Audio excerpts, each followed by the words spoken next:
Commander Marcus Blake stood on the bridge of the Terran Defense Fleet flagship Indomitable, watching the stars through the massive viewport.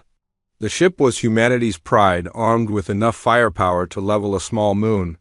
Blake had served 30 years in the fleet, fighting pirates and settling border disputes, but he had never seen anything like the message that had arrived 3 hours ago. Dr. Elena Vasquez hurried onto the bridge, her translation equipment still beeping with analysis data. She was the fleet's best xenolinguist, the person who made first contact possible with new alien species. Her face was pale as she approached Blake's command chair. "Commander, I've finished analyzing the transmission," she said, her voice shaking. "Slightly. It's from something called the Gentle Collective. They're a group of peaceful alien species, and they're asking for our help." Lieutenant James Morrison, nicknamed Brick for his solid build and stubborn nature, looked up from his tactical station. "Sir, our databases show the Gentle Collective has never contacted any human world before." "They usually avoid us completely," Blake frowned. "Most alien species in the galaxy knew about humans, and most of them were afraid. Humans came from Earth, a planet other species call the Deathworld because of its harsh conditions, where other aliens evolved on gentle worlds with mild weather and no predators. Humans had fought their way to the top of a food chain filled with deadly creatures. This made humans different from almost every other intelligent species in the galaxy." "What exactly are they asking for, Doctor?" Blake asked. Vasquez activated her translation device, and the bridge filled with sounds that were almost like music, but sad and desperate. "They say their worlds are being destroyed by something they call the Void Swarm. Listen to this part." The alien voice became more urgent, and Vasquez translated in real time. "We know you come from the world of monsters, but perhaps monsters can fight monsters. Our people are dying and we have nowhere else to turn. We offer our knowledge in exchange for your protection." The bridge fell silent. Blake had never heard aliens sound so terrified. The Gentle Collective was known throughout the galaxy for their advanced technology and peaceful nature. They had solved problems with science and cooperation for thousands of years. If they were asking humans for military help, the situation had to be desperate. "Sir," Morrison said, checking his sensors, "I'm picking up energy signatures at the edge of our detection range. Something big is moving through Gentle Collective space." Blake walked to the central command table where a holographic map of the local galaxy appeared. Red dots marked the known Gentle Collective worlds, and several of them were already dark. "How many worlds have they lost?" "According to their message, 12 so far," Vasquez replied. "They described the attackers as creatures made of shadow that feed on fear itself. Their defensive systems can't even slow them down." Blake studied the map. The Gentle Collective controlled some of the most advanced worlds in this sector of the galaxy. Their technology was centuries ahead of human science in some areas. If their defenses couldn't stop these attackers, what could humans do that they couldn't? "Commander," came a new voice from behind them. Everyone turned to see Ambassador Kethlara, a tall, graceful alien with silver skin and large, gentle eyes. She was the only Gentle Collective representative on a human ship, serving as a cultural liaison. Her people looked like walking plants, with long limbs and a natural elegance that made humans feel clumsy in comparison. "Ambassador," Blake said with a respectful nod, "I assume you've heard about the message from your people." Kethlara moved closer, her movements flowing like water. "I have, Commander Blake. My people are not warriors. We have never needed to be. Our worlds are places of peace and learning. We solve conflicts through understanding and cooperation." "But now you need soldiers," Blake said. "Yes," Kethlara replied, her voice filled with sadness. "For the first time in our history, we face something that cannot be reasoned with. The Void Swarm does not want our resources or our territory. They want our fear, our terror. They feed on it somehow." Morrison looked up from his station again. "Sir, I'm getting more detailed scans now. Whatever's out there, it's massive. The energy readings are unlike anything in our databases." Blake made his decision. "Set course for the nearest Gentle Collective world under attack. full military escort. Contact Fleet Command and tell them we're responding to an alien distress. Call, sir, Morrison said hesitantly. Shouldn't we wait for orders from Earth? Blake shook his head. The Gentle Collective has helped the galaxy maintain peace for centuries. They've shared medical technology that saved millions of human lives. If they're asking for help, we give it. As the Indomitable and its escort ships turned toward Gentle Collective space, Vasquez continued analyzing the alien transmissions. Commander, there's something else. The aliens mentioned that the Void Swarm has been spreading across the galaxy for a long time, but they've never encountered resistance like this before. What kind of resistance? Blake asked. The message isn't clear, but it sounds like the Void Swarm has been running from something. These attacks on the Gentle Collective might not be conquest. They might be desperation. Blake felt a chill run down his spine. If the Void Swarm was running from something, what could be so terrible that it would scare creatures that fed on? Fear itself? How long until we reach their space? He asked. 18 hours at maximum speed, Morrison replied. Blake nodded and turned to address his bridge crew. All departments, prepare for possible combat operations. We don't know what we're facing, but we're going to help these people. As the human fleet jumped to faster-than-light speed, racing toward the unknown threat, Ambassador Cathlara stood quietly at the edge of the bridge. She watched the stars stretch into lines of light and wondered if she had made a terrible mistake by encouraging her people to contact the humans. The Gentle Collective had always feared the Deathworlders, these strange creatures who had evolved in constant conflict. Humans were the only species in the galaxy that could kill without hesitation, that could face their own death and still fight on. Every other intelligent species had evolved beyond such primitive instincts, but now, as her people faced extinction, those primitive instincts might be their only hope for survival. The long-range sensors of the Indomitable suddenly screamed with new contacts. Morrison's face went white as he read the displays. Commander, you need to see this. Long-range detection shows something approaching the outer edge of Gentle Collective space. The energy signature is enormous. Blake moved to Morrison's station and looked at the sensor data. The readings showed something so large it dwarfed entire star systems. Whatever was coming was beyond anything humans had ever encountered.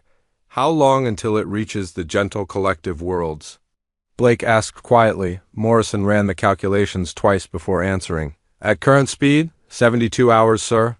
Blake stared at the sensor display, realizing that 18 hours to reach the Gentle Collective space might not be nearly fast enough.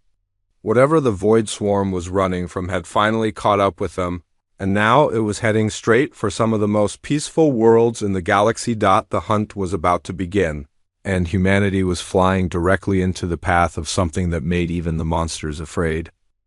Captain Rachel Torres dropped from the transport ship onto the surface of Serenity Prime, her combat boots hitting the soft grass of what had been a peaceful garden world just hours before.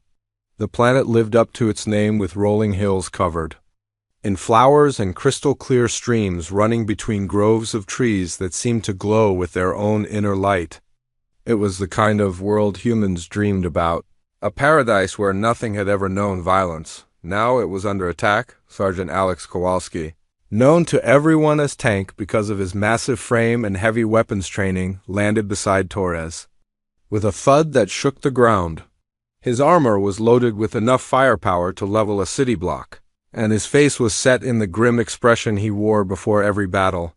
Captain, this place gives me the creeps, said Private Lisa Shun as she checked her communications equipment. It's too quiet. Where are all the aliens? Torres looked around at the empty landscape. According to their briefings, Serenity Prime was home to 3 million members of the Gentle Collective, but the landing zone was completely deserted. Beautiful buildings that looked like they had grown from the earth itself stood empty there, doors open as if the inhabitants had simply vanished. They're hiding, Torres said. These people have never experienced war. They probably don't even understand the concept of fighting back. Elder Themal appeared from behind one of the organic buildings, moving with the careful grace typical of his species. He was older than most of his kind, with silver bark-like skin and eyes that held the wisdom of centuries. 3 other aliens followed him, their movements nervous and frightened. "Captain Torres," Thimel said in accented but clear human speech, "we are grateful you have come, but I fear you may have arrived too late. The darkness is already here." Before Torres could ask what he meant, the sky above them began to change. What had been bright blue started to turn gray, and shadows that moved wrong began to creep across the landscape. The temperature dropped 20 degrees in seconds, and the glowing trees began to dim as if something was draining their light. "Contact!" Tank shouted, raising his heavy plasma rifle toward the sky. "Something's coming down fast!" The first void swarm creature materialized from the gathering darkness like smoke becoming solid. It was roughly the size of a human, but shaped all wrong, with too many angles and edges that hurt to look at directly. Its form seemed to shift constantly, as if it couldn't decide what it wanted to be. The only constant was the sense of wrongness it carried, a feeling that made every human instinct scream danger. Chun raised her rifle, but her hands were shaking. "Captain, what is that thing?" "I don't know," Torres replied, fighting down her own fear, "but we're about to find out. All units, weapons free, protect the civilians." The creature moved toward Elder Thymel with flowing motions that defied physics. As it approached, the old alien began to glow with a soft light that seemed to be draining away from him and flowing into the creature. Thymel's eyes went wide with terror, and he stumbled backward. Tank didn't hesitate. His plasma rifle roared to life, sending a beam of superheated energy directly into the creature's center mass. The thing let out a sound like breaking glass, mixed with screaming wind, and pieces of it scattered into shadow before reforming a few feet away. "It's hurt but not dead," Tank called out. "Whatever these things are, our weapons work on them." More creatures began emerging from the growing darkness. They came from everywhere at once, flowing out of shadows and materializing from thin air. The peaceful garden world was becoming a nightmare landscape where the very air seemed hostile. To life, Torres opened fire with her assault rifle, the bullets somehow finding solid targets in the shifting forms of the void swarm. Each hit caused the creatures to recoil and reform, but they kept coming. What worried her more was how they seemed to be learning from each attack, adapting their forms to better resist the human weapons. "They're feeding on the aliens' fear," Chun shouted over the sound of gunfire. "Look at Elder Thymel. That thing is literally draining his life force through his terror." Torres looked and saw that Chun was right. The alien was growing weaker as the creature approached, his natural glow fading as the thing fed on his fear. But something else caught her attention. The creatures were avoiding the humans whenever possible, only attacking when directly threatened. "Tank, Chun, form up on me," Torres ordered. "We're going to try something." The 3 humans moved into a tight formation around Elder Thymel and the other aliens. The void swarm creatures circled them, but seemed reluctant to get too close to the humans themselves. "Captain," Elder Thymel said weakly, "your people are different.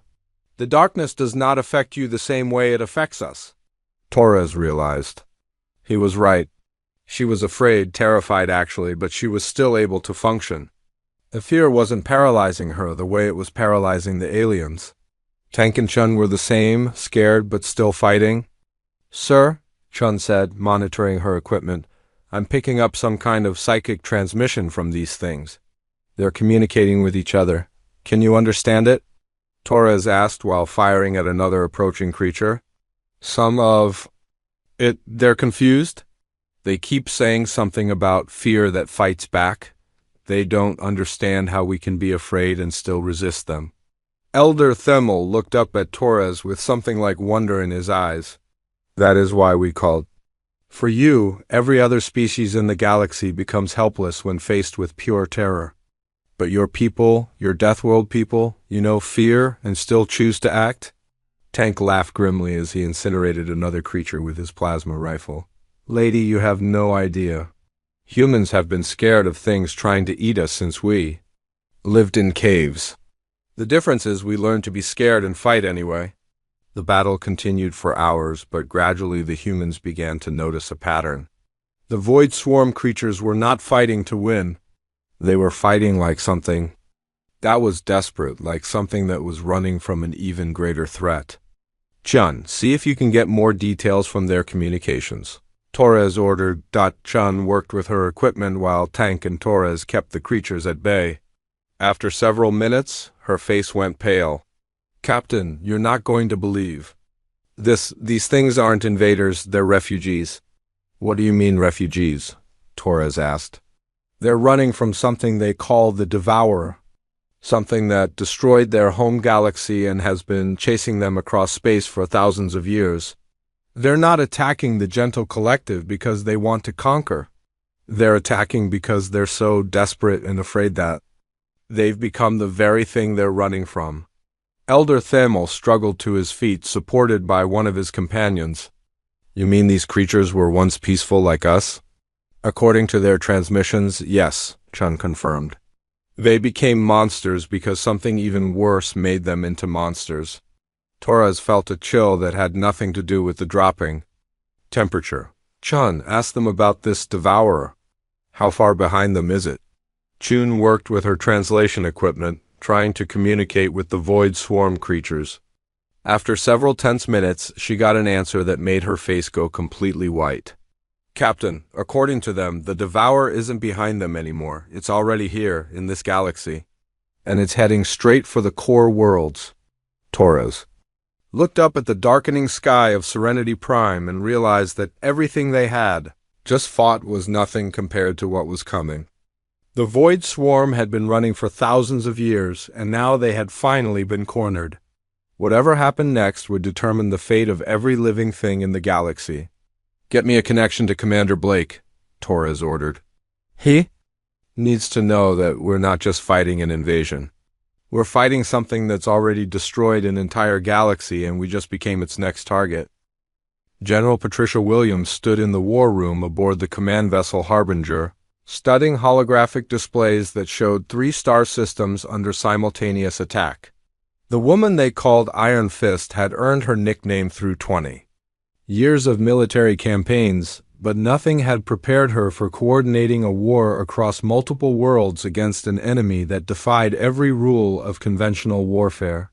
Colonel David Park pointed at the tactical display with a laser pointer, his voice steady despite the chaos around them. General, the Void Swarm has adapted to our initial strategies. They're no longer feeding randomly. They're targeting the most frightened populations first, using the psychic energy to grow stronger before moving to the next target. Major Anna. Petrov walked into the war room, still wearing her flight suit from her latest mission in the experimental fighter called Reaper.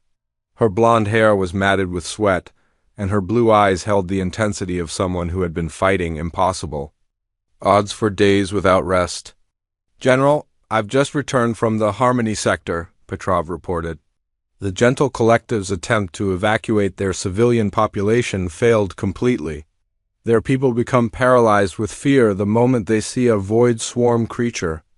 They can't even run, Williams nodded grimly. That's what I was afraid of. Colonel Park, show Major Petrov the cultural analysis. Park activated another display that showed behavioral patterns of different alien species when confronted with the Void Swarm. Every peaceful species in the galaxy has the same response. When faced with pure terror, they shut down completely. It's an evolutionary trait that served them well on their gentle worlds, but it makes them helpless against creatures that feed on fear. What about our people? Petrov asked. Completely different, Park replied, switching to human combat data. Humans experience fear just as intensely as other species, but we have what our xenobiologists call functional fear response. We can be terrified and still make decisions. Still fight, still sacrifice ourselves for others. Technical Sergeant Mike Johnson entered the war room carrying a case of explosive devices.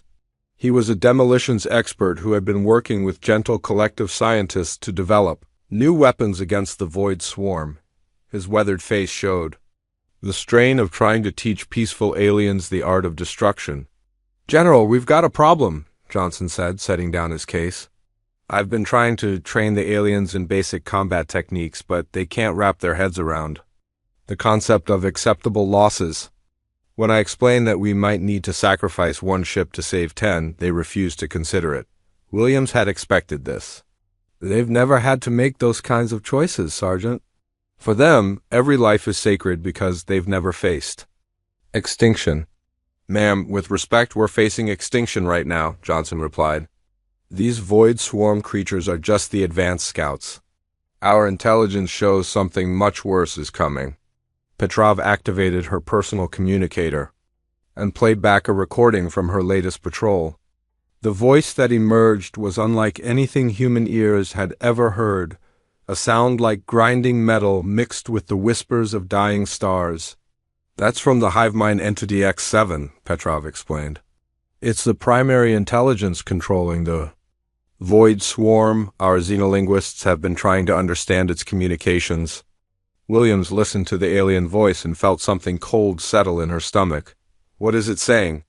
According to Dr. Vasquez's translation, it's confused, Petrov replied. It keeps asking how we can feel terror and still resist. It doesn't understand the human concept of courage under fire. Colonel Park pulled up another display showing the overall strategic situation. General, this might be our advantage. The hive mind has spent thousands of years conquering species that become helpless when frightened. It doesn't know how to fight an enemy that fights back. Williams studied the tactical data, her mind racing through possibilities. Colonel, implement Operation Determined Stand. I want every human ship to engage in asymmetric warfare. Hit and run attacks, guerrilla tactics, anything that confuses their pattern recognition. General, Johnson interrupted. What about the Gentle Collective? They want to help, but they can't understand our methods. Then we teach them, Williams replied, not how to fight, but how to support those who do fight. Their technology combined with our tactics might give us an edge. Over the following days, human forces across 3-star systems began implementing tactics that had never been seen in galactic warfare.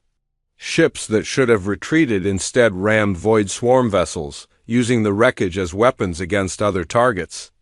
Soldiers who should have surrendered instead fought to the last breath, denying the creatures the fear they needed to grow stronger. Major Petrov led a squadron of fighters in a desperate assault on a void swarm. Command vessel, her pilot training, had taught her that self-preservation was the first rule of air combat, but human military doctrine had taught her that sometimes the mission was more important than survival. Reaper Squadron, this is Phoenix Leader, she transmitted to her pilots. We're going to do something that will probably get us all killed, but it might save millions of lives on the planet below. Her squadron followed her into the heart of the Void Swarm formation, their fighters weaving between creatures that seemed to bend space around them. The aliens could not understand why these small ships would attack something so much larger than themselves. Phoenix Leader, I'm picking up massive psychic feedback from the hive mind, her communications officer reported. It's trying to process our attack pattern, but something's wrong with its analysis. Petrov realized what was happening. It can't understand suicide missions. The concept of dying for something greater than yourself doesn't exist in its programming. She guided her fighter directly toward the command vessel's core, knowing she wouldn't survive the impact, but also knowing that the confusion her sacrifice would cause might give the rest of her squadron the opening they needed, the explosion. When Reaper collided with the hive mind, Vessel created a cascade of psychic feedback that rippled through the entire Void Swarm formation. For the first time since the war began, the creatures seemed genuinely afraid.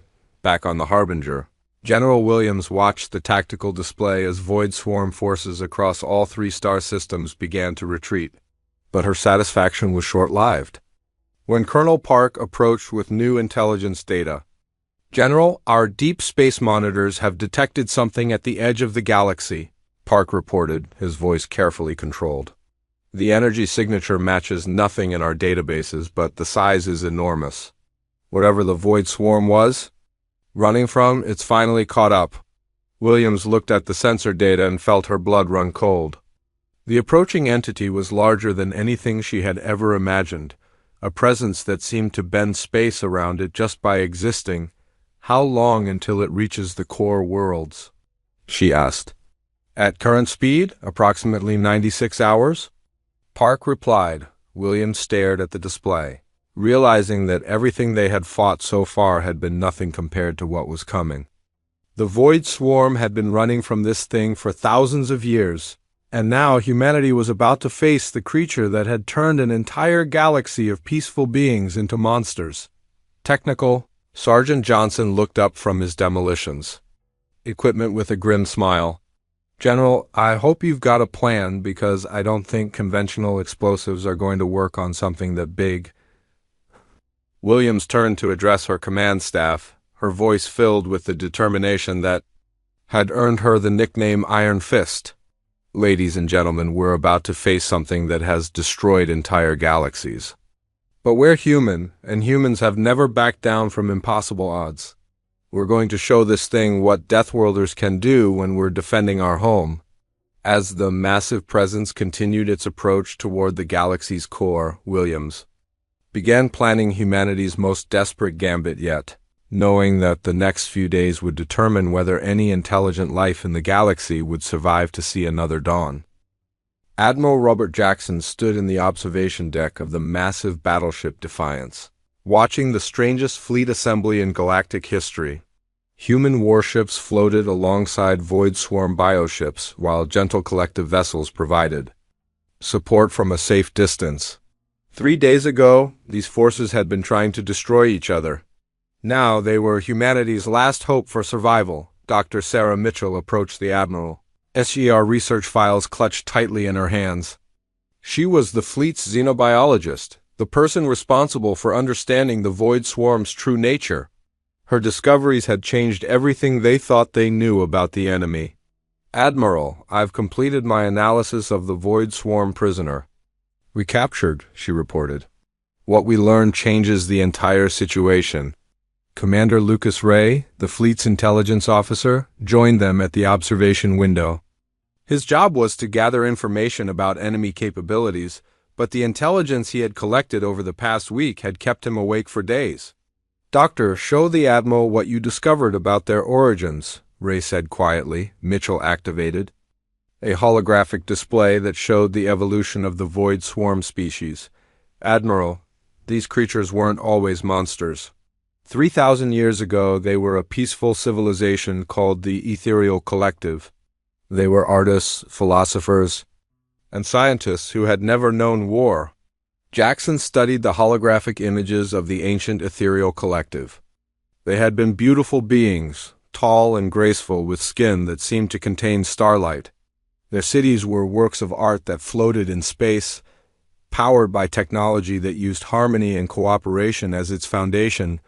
What happened to them? Jackson asked. The Devourer, Mitchell replied, her voice heavy with sadness. It consumed their entire galaxy, but some of them escaped. The trauma of watching everything they loved be destroyed changed them. Their desperate hunger for survival and their overwhelming fear transformed them into the creatures we've been fighting. Warrant Officer Emma Brooks entered the observation deck, carrying engineering reports from the Allied fleet. She was a combat engineer who had been working with both human and alien technology to prepare their defenses. Her usually cheerful demeanor had been replaced by grim determination. Admiral, the Gentle Collective has provided us with detailed scans of the approaching entity, Brooks reported. Sir, I don't think entity is the right word. It's a construct, something built rather than evolved. Jackson turned his attention to Brooks' technical data. Built by whom? According to the scans, the core of the Devourer contains biological signatures from the first galaxy it consumed, Brooks explained. The survivors of that galaxy didn't die. They became part of the construct, controlling it from within. Ray activated his intelligence files, adding to Brooks' report. Admiral, we've intercepted communications from the Devourer. It's not just consuming galaxies for food or territory. It's testing the species it encounters, looking for ones that meet specific criteria. What kind of criteria? Jackson asked. Species that can unite former enemies against a common threat, Ray replied. Species that can make impossible sacrifices for the greater good. Species that can feel fear and still choose to fight. Jackson felt pieces of a larger puzzle beginning to fit together. You're saying this whole conflict was a test? That's exactly what I'm saying, Ray confirmed. The Void Swarm was sent here deliberately. The first ones, the species controlling, the Devourer, wanted to see how we would respond to an impossible threat. Dr. Mitchell added more data to the holographic display. Admiral, there's something else. The Devourer has sent us a direct communication. It's specifically addressed to humanity. Jackson braced himself for whatever message awaited them. Play it. The bridge filled with a voice that seemed to come from the depths of space itself, ancient and powerful beyond imagination.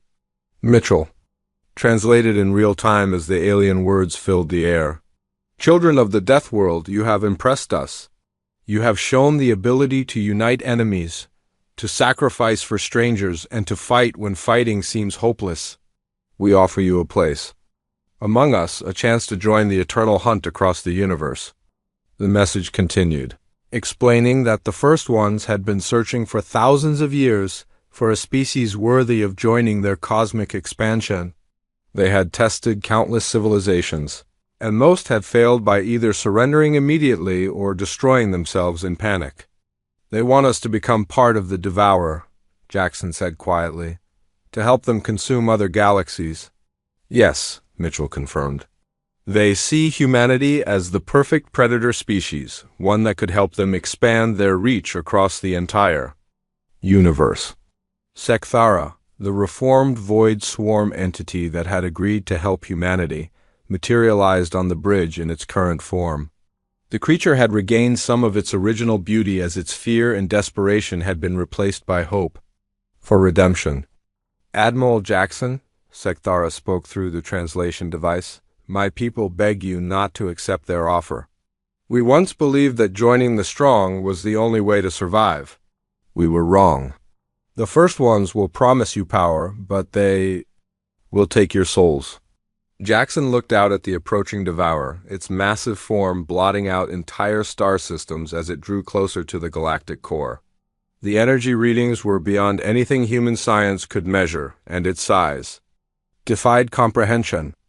How do we fight something like that? Brooks asked, voicing the question everyone was thinking. The same way humans have always fought impossible odds, Jackson replied. We find its weakness and we hit it with everything we have. Commander. Ray activated new intelligence data. Admiral, our analysis of the Devourer's structure shows a critical vulnerability.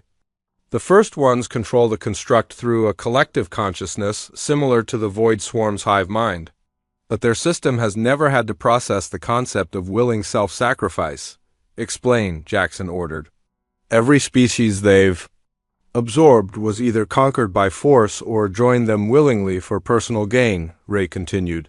They have no programming for beings who would choose death to protect others. That kind of sacrifice creates feedback loops in their collective consciousness. Jackson began to understand the strategy that was forming. So, if we can get close enough to their control center and perform a sufficiently selfless act, it might destabilize their entire system. Theoretically, yes, Mitchell confirmed, but it would require someone to get inside the Devourer itself and reach its core. The chances of survival would be essentially zero. High Counselor Veltar, the leader of the Reformed Gentle Collective, appeared on the communication screen from his flagship. The ancient alien had spent the past days learning concepts his people had never needed to understand before. Admiral Jackson, Veltar said, my people have come to understand something we never grasped before. Sometimes peace must be defended with war, and sometimes life must be preserved through death. We stand ready to support whatever plan you devise. Jackson looked around at the assembled representatives of 3 different civilizations, all united in their determination to resist the approaching darkness. Humans, former enemies, and peaceful aliens who had never known conflict were now working together to face annihilation. Ladies, gentlemen, and honored allies, Jackson announced, we're going to do something that has never been attempted before. We're going to take the fight directly to the Devourer's core. This will be a one-way mission, but if we succeed, we might save not just our galaxy, but every galaxy the first ones might target in the future. As the Devourer continued its approach, now only hours away from the galactic core, the Allied fleet began preparations for humanity's most desperate gambit. They were going to fly directly into the heart of a cosmic horror that had destroyed 17 galaxies, armed with nothing but their determination to protect life itself. The greatest test of human courage was about to begin, and the fate of the entire universe hung in the balance. Fleet Admiral Marcus Blake stood in the command center of the Indomitable as it led the final assault force toward the heart of the Devourer. Around him, the bridge crew worked with quiet efficiency, each person knowing they were flying toward almost certain death. A massive construct loomed ahead of them, larger than entire solar systems and radiating an energy that made reality itself seem unstable. Captain Elena Vasquez commanded her own ship now, the science vessel Discovery, which carried the most advanced scanning equipment in the fleet. Her mission was to map the Devourer's internal structure and find a path to its core before the construct's defenses could adapt to their presence.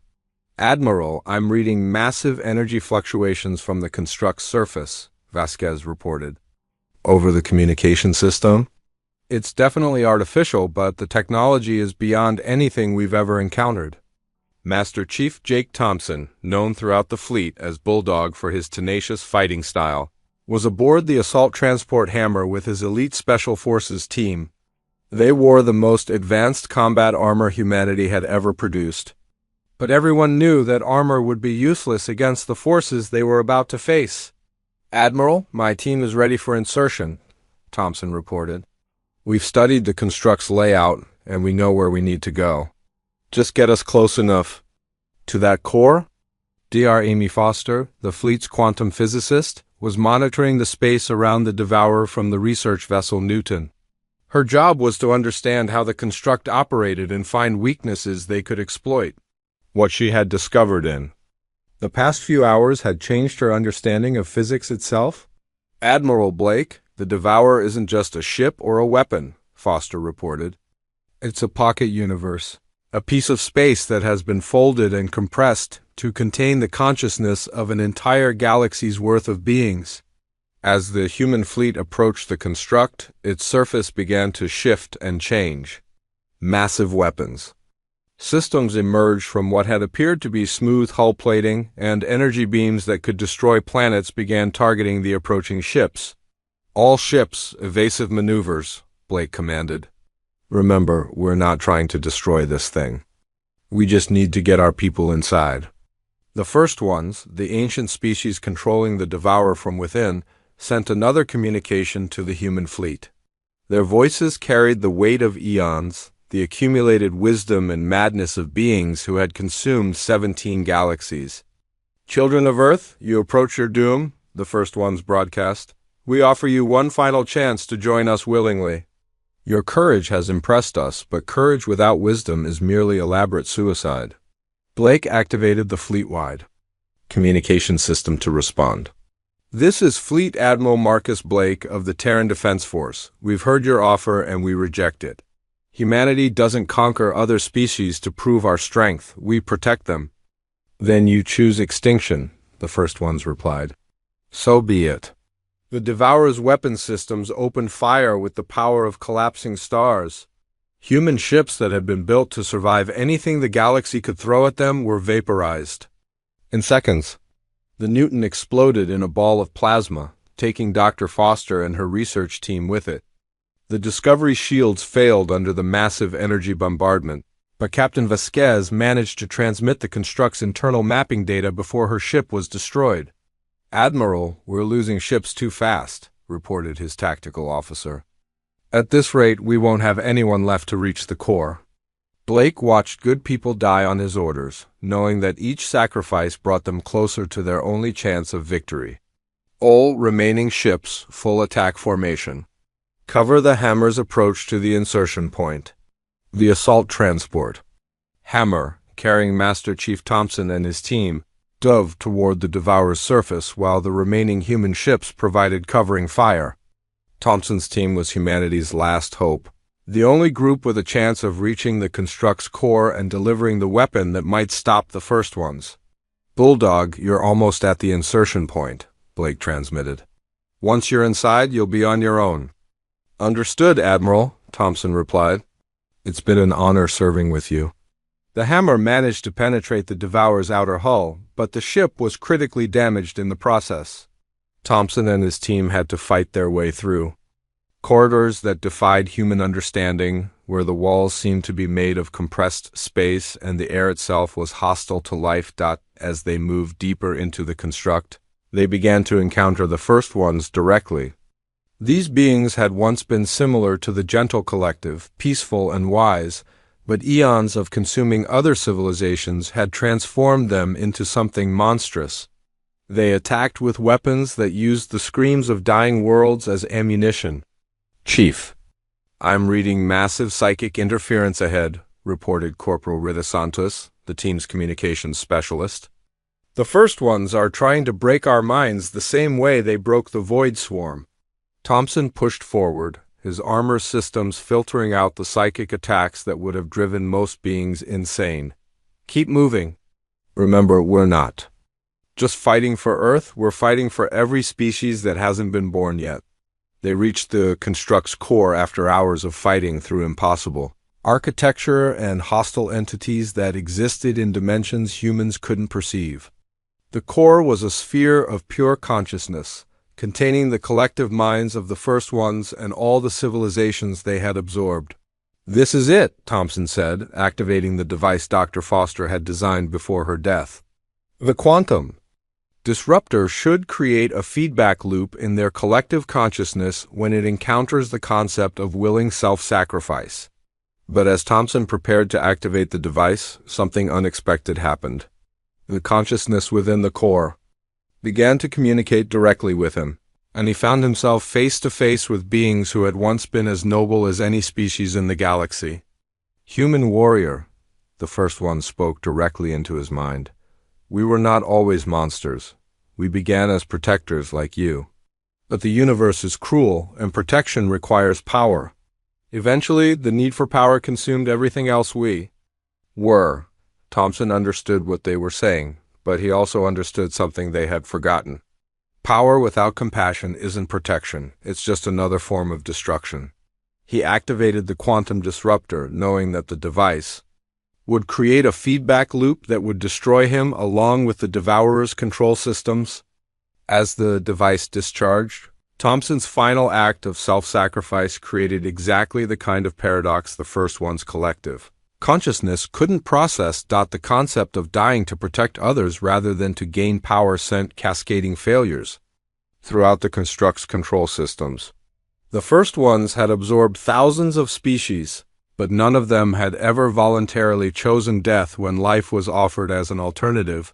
On the bridge of the Indomitable, Admiral Blake watched as the massive Devourer began to tear itself apart from within. The construct's weapons fell silent, and its movement through space became erratic as its control systems failed. Admiral, I'm reading massive structural failures throughout the construct, his tactical officer reported. It's coming apart. But the destruction of the Devourer revealed something unexpected. As the construct collapsed, millions of consciousness patterns began to separate from its core. The beings that had been absorbed over the millennia were being freed, including the original species that had built the construct. A new communication reached the human fleet, this time from the freed consciousness of the first one's original forms. Children of Earth, you have shown us what we had forgotten. Strength without compassion is meaningless. We thank you for reminding us who we used to be. The freed consciousness patterns began to spread throughout the galaxy, seeking new forms and new purposes. The Void Swarm, released from their desperate hunger, began to remember their original nature as the ethereal collective. The threat that had terrorized the galaxy for thousands of years was finally ended. Hi. Counselor Veltar approached Blake's ship in a Gentle Collective vessel, his people having learned the lessons about courage and sacrifice that would change their civilization forever. Admiral Blake, my people wish to propose a new alliance. We have learned that peace is not the absence of conflict, but the presence of justice. Blake looked out at the debris field that had once been the Devourer, thinking about Master Chief Thompson and all the others who had given their lives to reach this moment. Humanity had passed the ultimate test, not by proving they were the strongest, but by proving they were willing to sacrifice strength for the sake of others.